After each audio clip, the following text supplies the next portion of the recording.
Today we are going to talk about computer organization and architecture. This is the first lecture, and that is the introduction to computer organization and architecture. Well, then what is the difference? We try to understand the difference between computer organization and architecture. The computer organization refers to the operational units and their interconnection that realize the architectural specifications.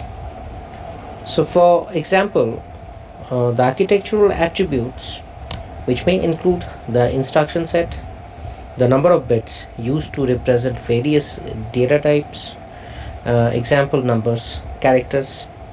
Then you have the input output mechanism and the techniques for addressing memory.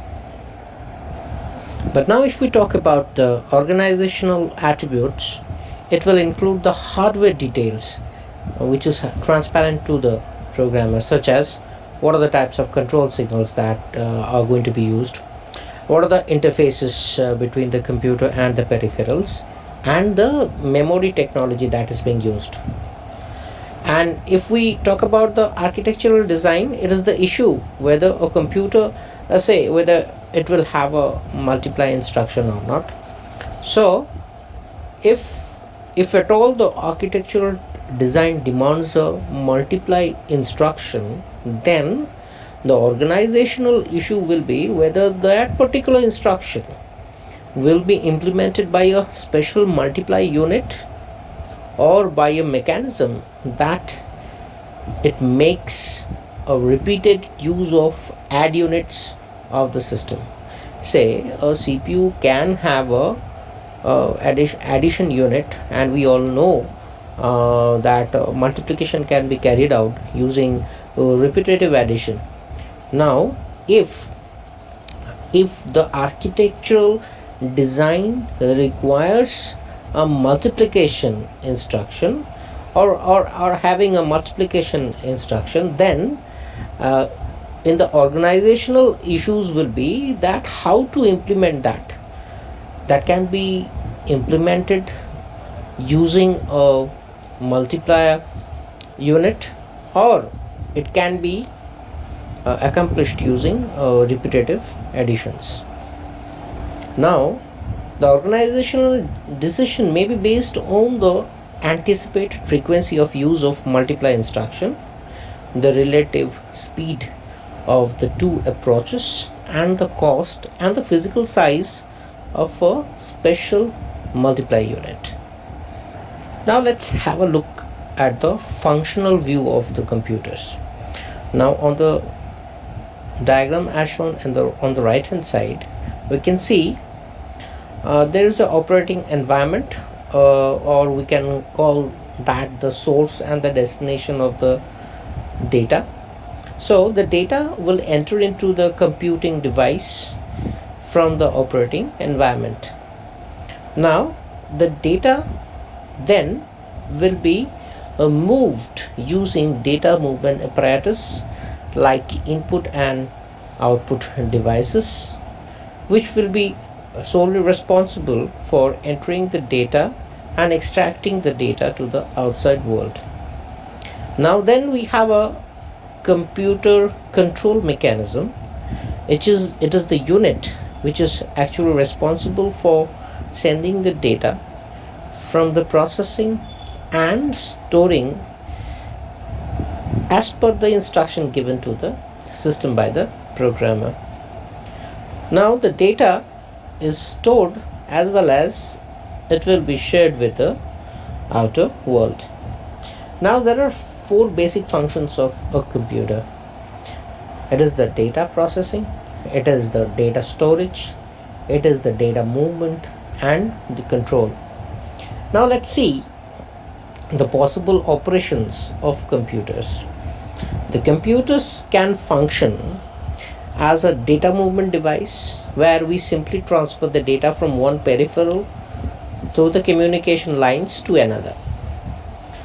It can also function as a data storage device with data transferred from external environment to the computer storage and vice versa. So if the data is moved from the external environment to the computer, it is usually called as the read instruction, or actually it is the read. And if the other if the opposite is done, then it is the write operation. So whenever a data is entering into the computing system, it is a read operation, and when it is getting out of the computing system, we call it a write operation. Now we can see that in the figure B. Now let's see the other possible operations of computer. The final two diagrams here show the operations involving data processing on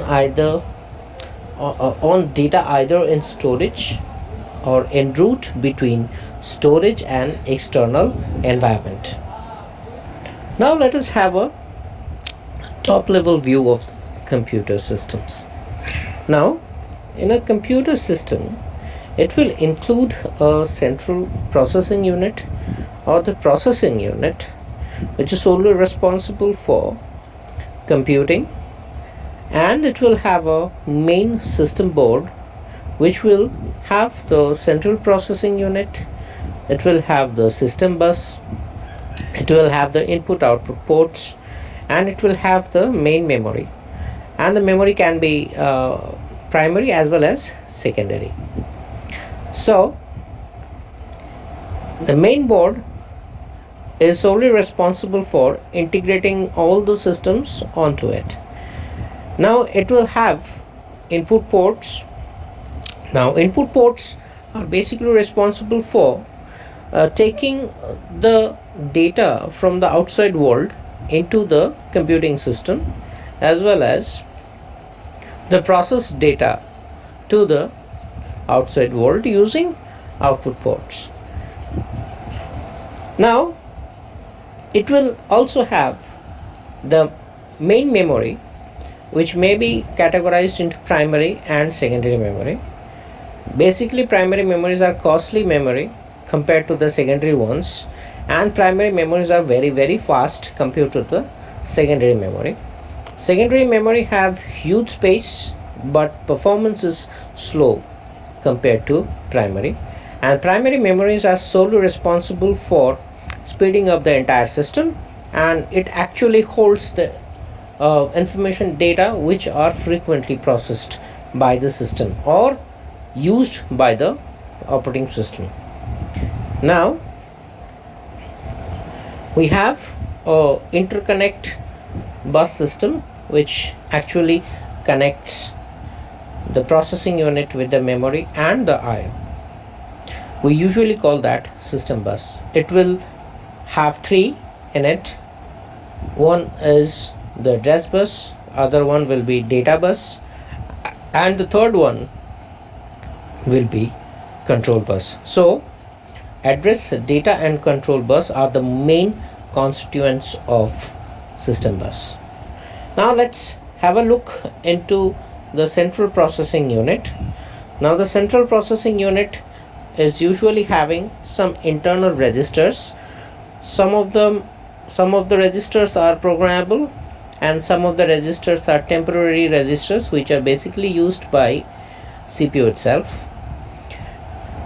And we have a arithmetic and logic unit solely responsible for doing the arithmetic and the logical operations.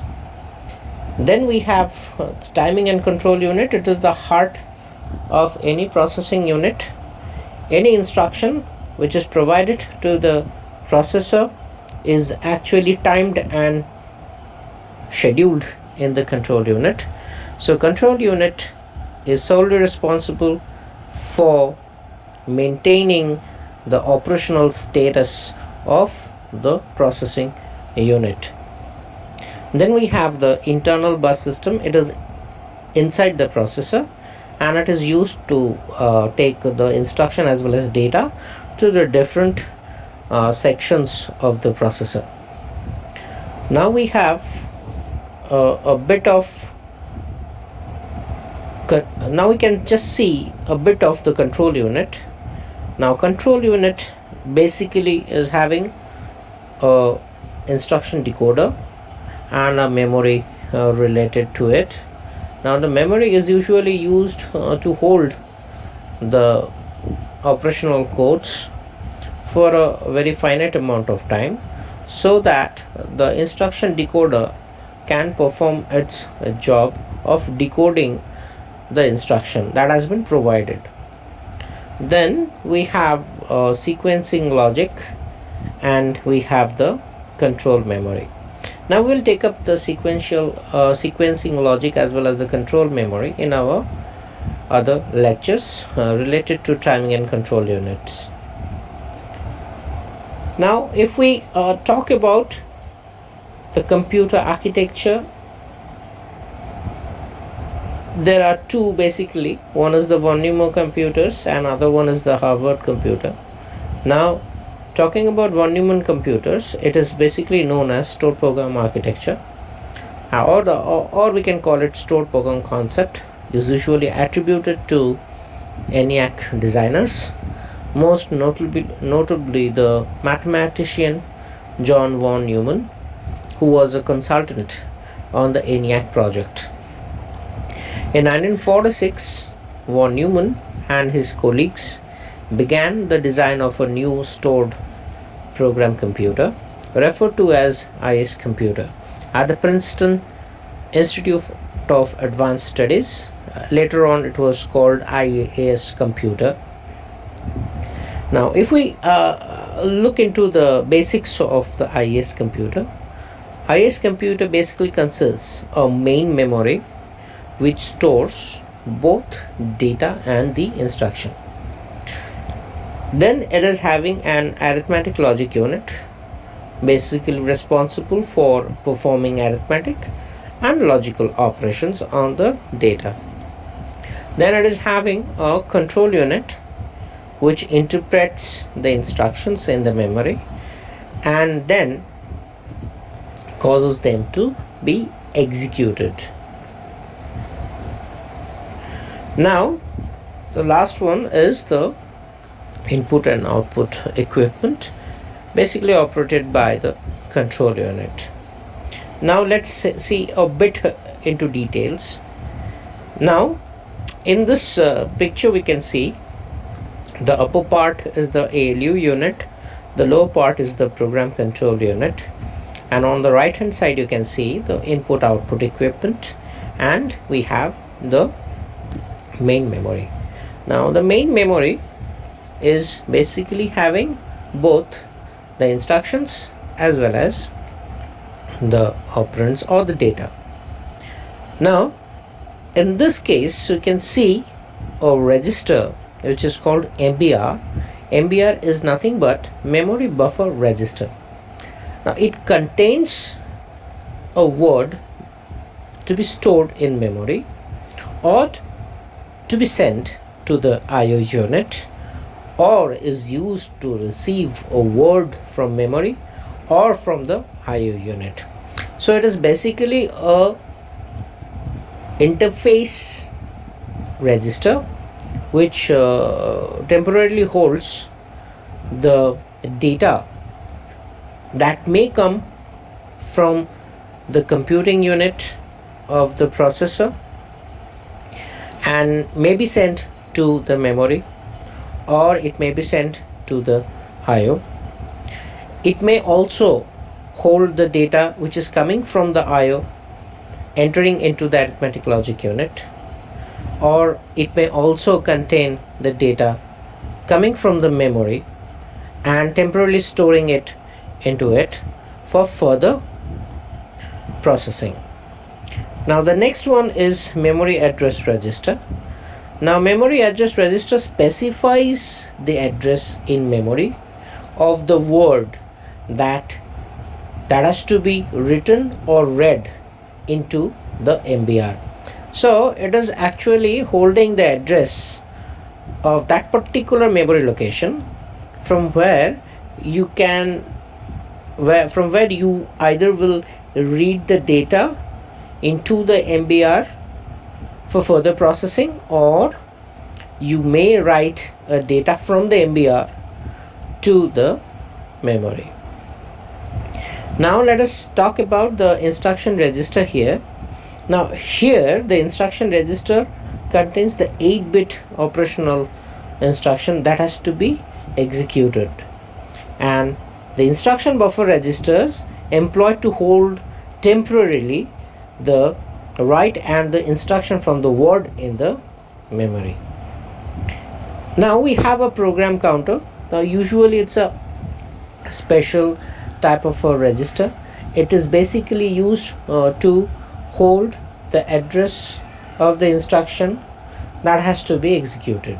Now usually we say it holds the address of the next instruction pair to be fetched from the memory, and it automatically increments to the next instruction once the current instruction is fetched into the computing system. Now if we talk about the arithmetic logic unit, here we have a register. Usually here it is denoted by AC, it is the accumulator, and the other one denoted by MQ, we call it multiplier quotient. Now it is employed here to hold temporarily the operands and the results of the ALU operation. That means we can actually send some data into the accumulator, and after sending it to accumulator we can work on it and again save the result into the accumulator and the memory quotient. The multiplier quotient. Now let's see an example how it works. So suppose we want to multiply two 40-bit numbers. Now after multiplication the result will be 80-bit. Then the most significant 40 bits of the result are stored in AC, that is the accumulator, and the least significant part of the 40 bits are stored in multiplier quotient. Now let us have a look into the IS computer instructions. The memory of IS computer is actually having 1000 storage locations called the word of 40 binary digits each. So each location of the memory can have a storage of 40 bits. Now numbers are represented in binary form and each instruction is a binary code. Now each number is represented by a sign bit and a 39-bit value. So if we are talking about a word, then there will be a sign bit and there will be 39 bits representing the value of it. Now if that particular thing is a code, that is the operational code, then it is divided into two. We call it left instruction and right instruction as seen in the figure. Here it is 20-bit for left instruction, 20-bit for the right instruction, where 8-bit of any of the instruction means the operational code specifying the operation that has to be performed, and the rest of the 12 bits designate one of the words in the memory numbered from 0 to 999, that is any of the 1000 location. So again I will just repeat, there are 40 bits in a particular location in a memory, and we all know in von Neumann concept or the stored program concept, the instruction as well as data will reside in the same memory module. So if it is a data or a number word, then 1 bit is for sign reserved for sign, and rest of the 39 bits provides the value. But if it is a instruction, then the 40 bit is divided into two. First 20 bits are for the left instruction, next 20 bits are for the right instruction, whereas the 8 bits of any, whether it's left instruction or right instruction, the first 8 bits represent the operational code, that is what the computer is going to perform, and the rest 12 bits represent any of the address right from 000 to 999. So any of the available 1000 storage locations. Now IAS computer is having a total of 21 instruction, and they have been categorized under data transfer, that is move the data between memory and ALU registers or between the ALU registers.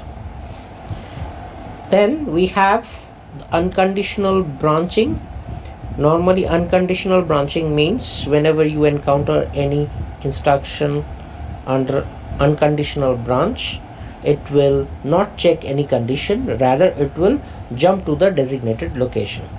That is, the control will jump to the designated location. Normally the control unit executes instruction in sequence from memory.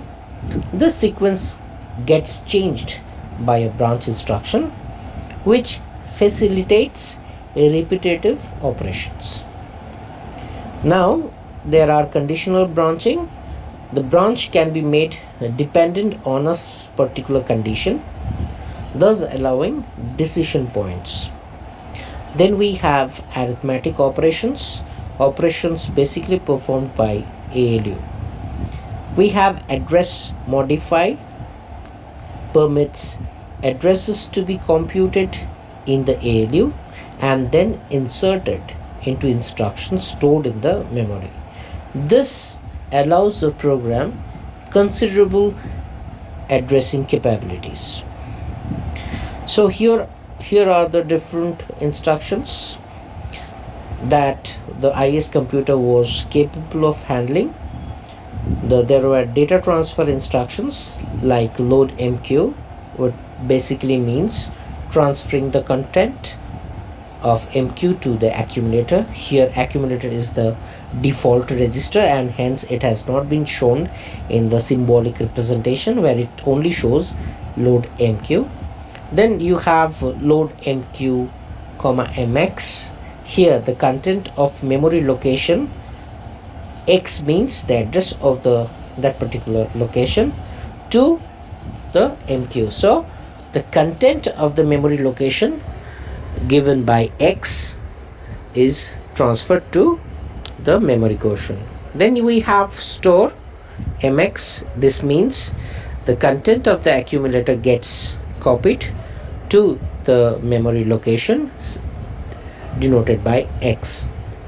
Now there are other like unconditional branching, then we have conditional branching, and then we have arithmetic instructions like we have add MX. Here again add MX means the content of memory gets added to the accumulator, that is AC, and the result is saved in AC.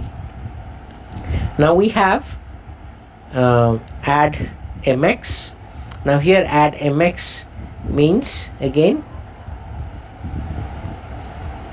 similarly if we talk about sub MX, here the MX is subtracted from accumulator and the result is reflected in accumulator. Similarly it was also having an instruction MUL, that is a multiply, and another instruction was div, that is the divide, which is actually dividing the content of accumulator by MX and put the quotient in MQ and the remainder in AC. Then there were LSH, left shift, right shift. LSH actually means multiplying accumulator by 2. So if you shift the bits on the left side, then you can actually see the previous content was multiplied by 2. Similarly, if you shift it on the right hand side, you are actually dividing the accumulator by 2. So these were the instructions that the IS computer could handle. And the last slide, we have the generation of computers. So the first generation computers was approximate date were 1946 to 57. Those were based on vacuum tubes, and the typical speeds were 40,000 that is the operation per second, 40,000. Now the next one was the technology was based on transistors. Then in the late 60s and very early 70s, we had very small and medium scale integrations. Then it was a large scale LSI integration technology.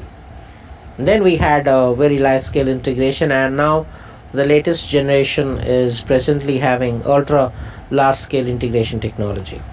So thank you very much for watching the video.